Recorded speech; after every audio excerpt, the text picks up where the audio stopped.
What's going on, everyone? We are back for another live edition of the Bleed Los podcast, Carne Asada pregame show. We are talking all about playoff baseball starting tonight versus the Reds. We've got Cody, aka Canelo, in the house, and you know me, I am Drea. Before we get into all the action of tonight's matchup, we're going to make sure to tell you about DodgersBeat.com. Stay up to date and in the know with all of the latest and most comprehensive coverage of the Los Angeles Dodgers. It is your one-stop for articles, interviews, contests, merch, and more. Never miss a beat and check out DodgersBeat.com. What is up, Cody? You have been a busy boy today.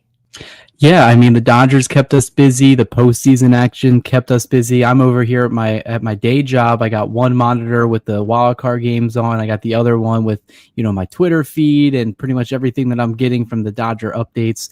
Will Smith being added to the roster. Michael Conforto being left off. Big day for some Hae-Sung Kim fans because he ended up making the roster when I thought, against all odds, I didn't think he was going to be there. But it's an exciting time, and luckily for us, we get the matinee game or the night game, the primetime showing after this, Yankees-Red Sox exciting game. Getting me excited for the wild card. I'm excited for some postseason ball. I'm pretty sure we made that pretty apparent on our last episode. Yeah, I'm so excited. I felt like last night it was the night before Christmas. I couldn't sleep. I kept thinking about today. And I feel like it's like Christmas that lasts the whole month. I love October baseball. I love playoff baseball. Gotta admit, I was so busy at work today. I barely had time to even look at notes, but I did catch a couple things.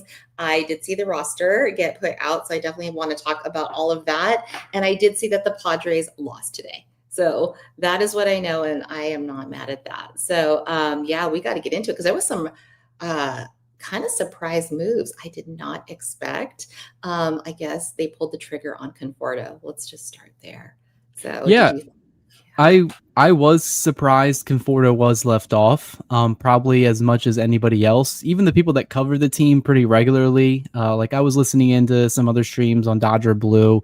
My friend Blake over there, he was a little surprised, but you can kind of see the writing on the wall. The Dodgers were limiting his playing time.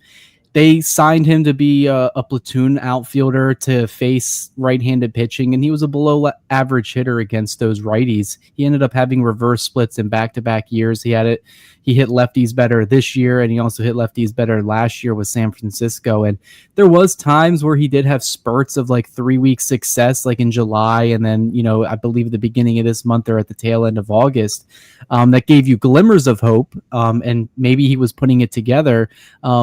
Ended up just not working out at all. I would be shocked if he is on the further, postseason rosters for the division series and the championship series. I really just think it's dictated on Will Smith's health. And that's kind of what Dave Roberts mentioned in his pregame today, where, the Dodgers had to make a decision. Do they value Will Smith, even with a fractured right hand, his bat on the bench compared to Michael Conforto? And they ended up going with Will Smith, and then to be a late-inning defensive replacement, they went with Justin Dean, who we saw a good chunk of the season for about a month as a late-inning defensive outfielder and then a pinch runner. So that's the type of player that's definitely going to be dynamic in October, something that the Dodgers really haven't utilized in the past, even with Shohei Ohtani stealing 50 bases last year. They've never really been a dynamic offense. They've really just been, ball go boom and then get their doubles and get their home runs. But yeah, I'm excited. I really do like this roster. I think from top to bottom, they pretty much got every move right. I like the bench. Dave Roberts was really happy with how the roster turned out. I would say if there's one criticism I could say, if you're really going to try to put the best 26 out there, Tanner Scott or Blake Trinan, one or the other should have been left off. Anthony Banda, who's been really, really good as of late since the start of the second half, 1.28 ERA since July. He ends up biting the bullet, isn't on this roster. Dodgers manager Dave Roberts said it was because of the amount of right-handed hitters on the Reds team. So I'm accepting that, but he may be on the next couple rosters. We'll see, because they already said Clayton Kershaw would be on the division series if they move on. So there's only so many spots that are available, but top to bottom, I do like this roster. We did make the prediction, or we all said Kike Hernandez should be starting in left field, and Drea, that's where he's at. I think that's where we're going to see him every day, even against right-handers. I 100% love it. That's one of the first things I looked for because it was such, like I said, busy day at work, but one of my awesome students made sure I had today's lineup written down. So It's like, Miss, you got to take this with you. And I'm like, I got it. And the first thing I looked for was, is Kike, who's playing left? Kike. And I mean, that's one of the things that I couldn't stop thinking about, because we all know his magical powers download in October. And I just think there's no way you can keep this guy from playing. So I'm very excited to see what he does. And you can argue last year we won that. I think it was that pivotal game 5 against the Padres in the NLDS. He was the one that really got it going. And I feel like with Dodger hitting, I feel like it's contagious. Once one gets going, it's almost like they just kind of keep playing off each other and that momentum builds. And who better to start the party than Kike Hernandez? So I'm very happy with that. I hope we see all of that this evening, which is going to kick off in not too long from now. So I'm very, very excited. But yeah, I was kind of looking at that. I was looking at who was our catcher and kind of how they were going to, what was happening with Will Smith last night going into today. So is it a possibility that we could see Will Smith, though, in the coming days? It sounded like there was a chance. Yeah, surprisingly, everything's been looking up for Will Smith. He takes live at bats yesterday. He ends up feeling well after that, I presume, because he was added to the roster today. The Dodgers, they kind of hinted at this a couple weeks back about the idea of carrying 3 catchers with Rortvet rushing and now Smith. Smith only available tonight as a pinch hitter per Dave Roberts, so we'll see what if he does get an opportunity to hit it. Hopefully the Dodgers can just get an early lead, ride with it, and then not have to use him at all. But they did leave out the possibility, depending on how he feels tomorrow, he could be behind the plate. I imagine the Dodgers will probably play it safe and just keep him as a pinch hitter for this series at least. But that just means good signs moving forward. If they can get 2 wins here in this series, move on to the division series, and they can have Will Smith ready for the Phillies, which for that type of matchup, they'll definitely need, their best catcher, the all-star starting catcher this season. So hopefully everything's going well for Will Smith, and maybe he comes in up tonight with a big moment. Maybe tomorrow he's behind the dish. We'll see what happens, but really good signs for Will Smith now. Yeah, I'm excited for Smith because, I mean, he's our boy. Last season, I mean, we knew we could rely on him. He is one of the best, if not the best catcher in baseball. And I know that they were probably just keeping him on ice, preserving him, knowing that October's coming and we want him available for as many games as possible. Noticing that Tommy Edman is at second base. So how confident are you that he'll be okay this series going into the next series? Because I know he's struggling with his injuries. Yeah, the ankle issue's just been a thing. We mentioned it on last episode too. It's just something that's going to bother him probably the rest of this season. I'm curious to see what the decision is for the offseason, especially, God forbid the Dodgers get eliminated either this round, next round, or the NLCS. You got a bit of a longer offseason. Maybe they do go with a surgery option, just because I just don't think this injury is going to go away just by resting it. It's something that's been bothering him since the beginning of the season. Him playing second base just gives me indications that playing the outfield, running that much grass just isn't working out health-wise. So the Dodgers want to make sure that his bat's in the lineup, so they're putting him in there. But it's also they're facing a right-hander. I believe Edman's numbers against righties aren't the best. He's more of a, left-handed hitting specialist against those types of pitchers. So that could be why the lineup is the way it is. But we'll see how it is moving forward. I have full confidence in Edman playing second base, shortstop, third base, center field. He's a Gold Glover. He is, super utility, something that the Dodgers cover. That's why they gave him that extension. So hopefully we can see some Tommy Tanks in this series and in the postseason, because like I said, if they're going to go far, they're going to need all their guys that stepped up last year to step up this year and some. Agree. I'm very excited to see the postseason version of all of our guys, and I was so pleasantly surprised last year when Tommy got the NLCS MVP. I think it was so deserved, and I mean, I'll be honest with you, they didn't know too much about him prior to him joining the Dodgers last year, but I can see that the Brandon Gomes, Andrew Friedman, they really know what they're doing. They do their homework long before we ever get a guy. And I feel like there is, a method to the madness, even when us fans don't always see it. They know who's going to best help us in October. And let's be honest, this was always about October. The whole year, all the plan, how rested the starting pitchers were, everything was designed not for the regular season. The Dodgers care about this time. So starting tonight, I want to see the Dodgers flex that full muscle and flex that full plan, because I think this is what they live for. This is it. So it's do or die. But you brought up a right-hander that we're going to see tonight. I'm actually from this area. I kind of know a little bit about the school where he went to, because my high school played against them. I guess Green is from, he went to Notre Dame High School, and from the valley where I'm from. And it's just kind of a great pedigree of just pitchers here in this area, from Harvard Westlake, from Hart High School, where you have Glasnow from, and just a lot of great, just pitchers that we're seeing now in the major leagues, Hunter Green being one of them. So let's talk about him, because he's amazing. It doesn't mean we won't get to him, but what scares me about the Reds is when, they just barely got in thanks to the collapse of the Mets. And what did they have to lose? When you have a team like that just kind of was scrappy and got in, and not that they're not a good team, but they're just gonna go full force. And I was watching Hunter Green's footage yesterday on the kind of when he was doing his practices at Dodger Stadium, and I'm like, oh, he is locking in. I'm a little scared, but he's a great pitcher. So tell us more about him. Yeah, Green is one of the best young pitchers in baseball. You can put him up there with, Paul Skeens, Hunter Green, that National League pitching, products. They're at an all-time high right now. And, he's a big reason why the Reds were successful this season. Even though he was injured for a good chunk of the season, he ended up still putting together a solid year. He goes 7-4, 2.76 ERA. He is built for these types of starts. He's a fastball, dominant, high velocity. That stuff plays in October. It plays in the postseason. He is someone that can get a lot of strikeouts. If there's one issue with his game and that I give advantage to the Dodgers, he isn't really good on the road. Most of his stats double. I believe his ERA is almost 4 or above 4 on the road. So that's advantage Dodgers right there. The other thing is he just hasn't pitched well against Los Angeles at all. In his handful of starts, I mentioned a little bit of a tidbit in my preview for tonight's game specifically. Of all the teams that Hunter Green has faced, the Dodgers rank second in the amount of home runs that he's given up and third in hits, and they don't even play in the same division. So he only faces them maybe once or twice a year, not like the handful of times he'll face a team like the Cardinals, the Brewers, the Cubs, or the Pirates. So the Dodgers have hit him well, and one guy that's hit him extremely well is Andy Pages, who I would say is tonight's X factor.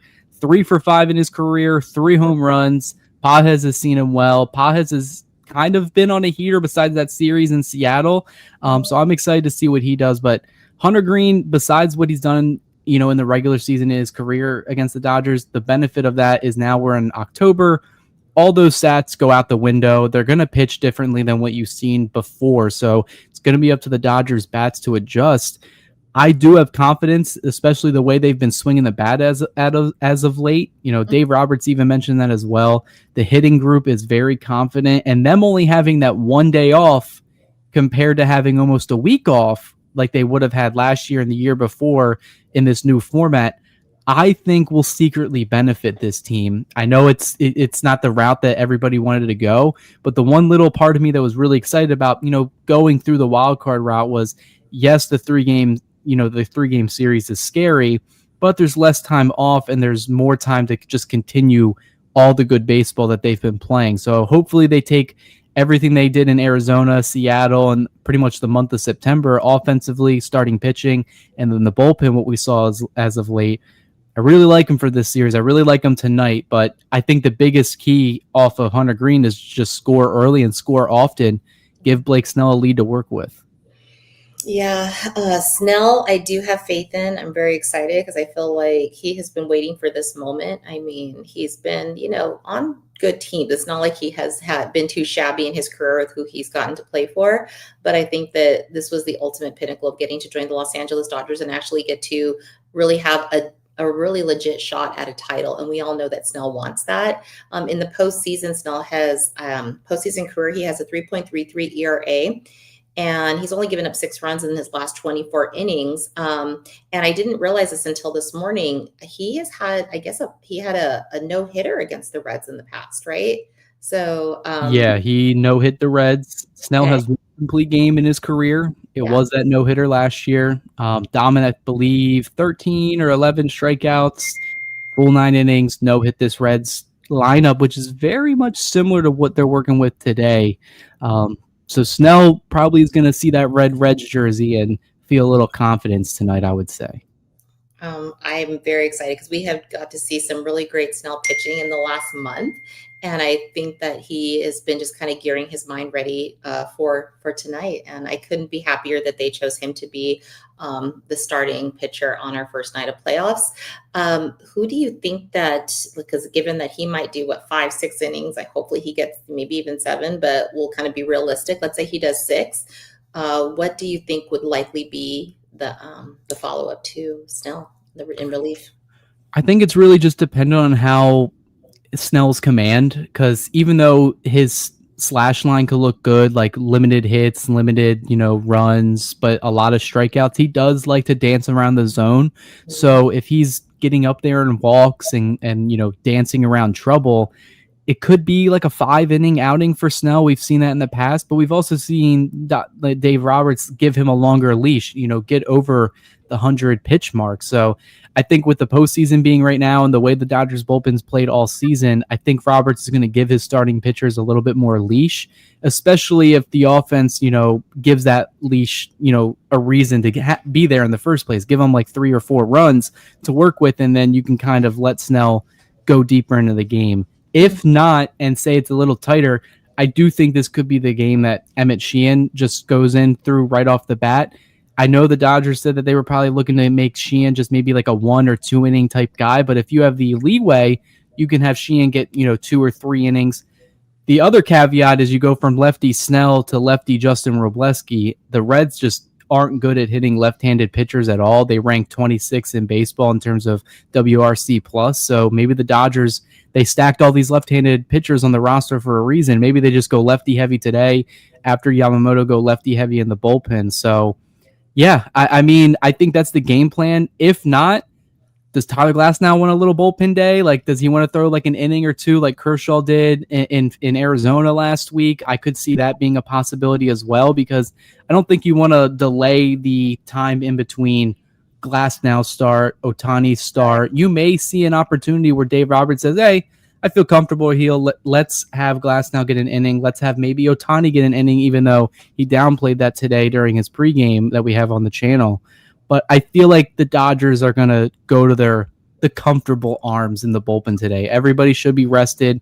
Only 2 pitchers pitched on Sunday's game, and that was Kershaw and Knack. They're not on the roster, so everybody else should be fresh. I think the Dodgers pitching plan, they know what they're going to do today. So hopefully Snell shoves, and then the bullpen can get a W. Yeah, they did stack up lefties in our pen. So looks like Dreyer, Vesia, Robleski, and Scott will be the ones that we're going to see. And obviously that was no mistake with the series against the Reds.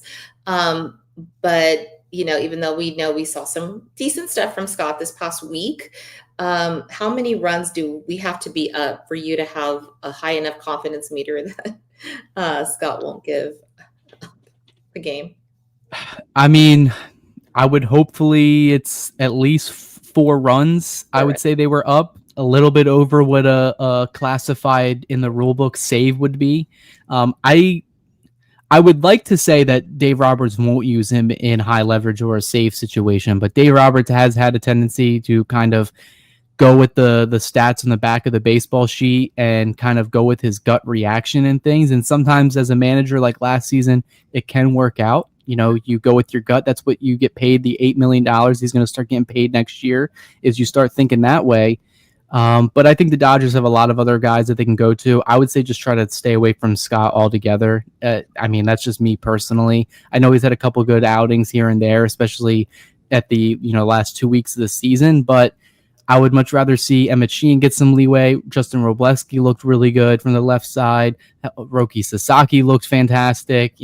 Alex Vesia, even though he's been a little shaky, he's been a proven dog in the bullpen for the Dodgers as well. So, yeah, I would say 4 runs, but as soon as Scott comes into the game, say he does, you better have somebody else warming up also right behind him in case something happens after those 3 batters. Like right away? Right away. Just make sure someone's up. As soon as he starts throwing, somebody else starts throwing with him. Don't wait for Pryor to make that call. Yeah, please. For the sake of all of our sanity. Because, I'm already there's emotions run high in this house. That's putting it mildly when a game is on, and I usually just need a little while to calm down. But yeah, playoffs are a whole different beast. It is going to be. I live and die with every pitch, as I'm sure so many Dodger fans do. But yeah, I gotta say, like, I really do have a good feeling about this series. I know we all put our predictions in that earlier on the site today, that we really just think it's going to be, we're going to get in and get out 2 games and get it done. Doesn't mean that the Reds won't put up a fight. They will. Gavin Lux, I think, said, I want to say it was yesterday, that they're a quote unquote totally different team now. Now, we didn't see them that long ago. How much of a different team can they be in, I don't know, a few weeks? Well, Gavin Lux knows how to talk to the media. That's probably from playing in a big market franchise like the Dodgers, playing in the World Series last year. It's hard to believe, even though he's like kind of a platoon player over there in Cincinnati's lineup. But he's like the guy with the most postseason experience, has been there, done that. Probably is the most mature out of everybody in that group, besides their manager Tito, who's been around since like the 90s and 80s and coaching these teams. So, I think there is a little bit of difference because they're a little bit more confident because now they finally got the monkey off their back. Their first postseason berth since 2020, the first in a full season since 2013. The Reds, historically, recently in the playoffs, has not been good. Their last series win conveniently came against the Dodgers in 1995. After that, they've had a lot of heartbreak. They got no hit by the Phillies a while ago. They lost that series against the Giants, which kicked off the Giants dynasty. I believe in 2010 was that NLDS where they blew it. And then after that, the COVID series, the 2013 wild card when the Pittsburgh fans were chanting Johnny Cueto's name and he ended up dropping the ball. A lot of stuff, a lot of bad memories for the Reds faithful over there, but I will give them confidence. You can't take the Reds for granted, and they do have a dynamic offense. They have a lot of young superstar players, but let's not, give them too much hype because a lot of the reason why they're here is because the Mets collapsed. The Mets literally went on one of the worst downward spirals in MLB history. They should technically be here playing the Dodgers, but they're not. The Reds took advantage of that, went I believe 14 or 13 wins this month just to squeak past the Reds or the Mets and get that last seed. So credit to them, but they are just an 83-win team. And I know the scary part about this series is that it's just 3 games. Anything can happen, especially if Hunter Green shoves tonight. Then if they win game 1, you're really in a hole because that next game's an elimination game. So that's why I've been reiterating, whoever wins game 1 is probably going to win the series. Since the new format's been implemented in 2022, the winners of game 1 in the wild card format have gone on to win those series every single time. So I imagine the winners of today's wild card games are all probably going to win their series. So I expect the Cubs to win. I expect the Tigers to move on. If the Dodgers come up with a win here, I really think it'll put the pressure on the Reds. And the Reds, tomorrow when we'll talk about it, and even when we'll talk about it post-game, they're going with Zach Littell. I thought they were going to go with Andrew Abbott or maybe just a short start with Nick Lodolo. If the Dodgers win today, they really have all the advantage to sweep this series tomorrow. And that's why I think all of us were kind of predicting that.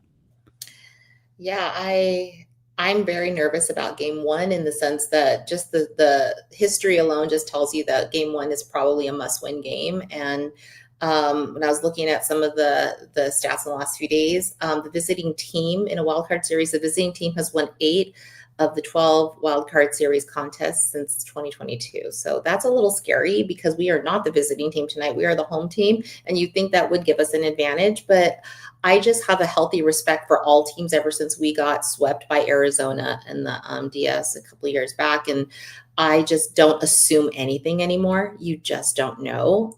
That said, I do feel pretty good about how it ended up. I was kind of waffling between, do we go with the Mets? Do we go with the Reds? What do we want? And I'm actually thinking that this all landed for a reason the right way. It's kind of working into our pitching matchups, and I'm liking it. So yeah, good stuff tonight. But yeah, I just want to pick your brain for just a quick second about the Mets, because Juan Soto had an even bigger contract than Shohei Ohtani. I know there was a lot of comparisons when he signed that. I think it was $765 million, 15 years. And one of the things that I thought at the time is why did Ohtani get $700 million? he was going to bring that back tenfold right away. And although we can't knock Juan Soto, he's an amazing player. But I don't think that there was going to be the return on investment the way that Ohtani was going to return on his investment for the Dodgers. And I feel for Steve Cohen. I feel because I know he wants to bring a championship, but now you have Alonso talking about the fact that he might go back into free agency. So the collapse of the Mets is kind of like makes me sad because a year ago they took us all the way to what, 6 games in the CS, right?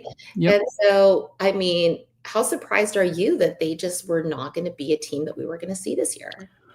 Well, I think from all the fans and like my friends that are Mets fans, I've kind of they knew they weren't going to make it at the beginning of the month when they saw how badly they were playing. When your fan base is that hellbent and saying, "Yeah, the season's over" at the beginning of September because of the streak they're on, there's clearly some fundamental issues there, and it goes to show you. And this is what I've always explained about baseball and sports in general: you can't just spend and expect to win every year. I feel like Cohen and the Mets have done that at least 3 times where they've won the offseason and spent money, and either they missed the playoffs or they got eliminated in the wild card. And then the one year that they kind of surprised everybody was last season. They overtake, they get a wild card spot, they defeat the Phillies, and then they kind of get, brought back to earth by the Dodgers. But, credit Soto, I don't think he does have the name value of Ohtani, and you wouldn't be crazy to say that. I do think someone like him should deserve that much money, and he proved it this year. 40-40 season, the most walks in Mets history. He had a really good, an MVP level season. Didn't really have many errors in the outfield either, but that just goes to show you have to be a fundamentally built organization like the Dodgers. And that's one thing I hope none of us ever take for granted is how well structured this organization is, because they always have a good farm system, the Dodgers, and they always have roster depth at the major league and minor league level. They do key free agent signings. They make good trades. They look in the international market. They do all these little things that end up making a really good team and sustainable success. And that's always something Andrew Freeman's always talked about, is how can we sustain this success? The Dodgers window isn't going away anytime soon. They just ranked as the number 1 farm system in baseball this year at the midway point of the MLB pipeline prospect updates. So clearly the Dodgers have room to work. Say they win the World Series again or don't, they're going to be active this offseason again, looking to quote unquote break baseball. And then another aspect of this before we close it out here that we'll definitely talk about in the offseason, I'm pretty sure there is going to be an MLB lockout in the next year or two. That's going to affect a lot of teams' finances over the next, I believe this will be the last offseason. If some teams say, hey, we're not going to have revenue in 2027, what are we going to do? We can't sign this guy. And then the Dodgers may end up just sneaking in there and saying, well, we'll sign this guy because we can eat that money. So that's something to get excited about in the future. But yeah, I like the Reds. I like this matchup. And like you said, I don't take any of these teams for granted anymore just because of what happened in Arizona, what happened against San Diego in 22. I have been humbled. I have been a humble Dodger fan. Now I take it a game at a time, a series at a time. That was me last year. I didn't make any predictions. I said, we're going to go game by game. We'll see if they win or they lose. I'm not going to say they're going to win the World Series outright.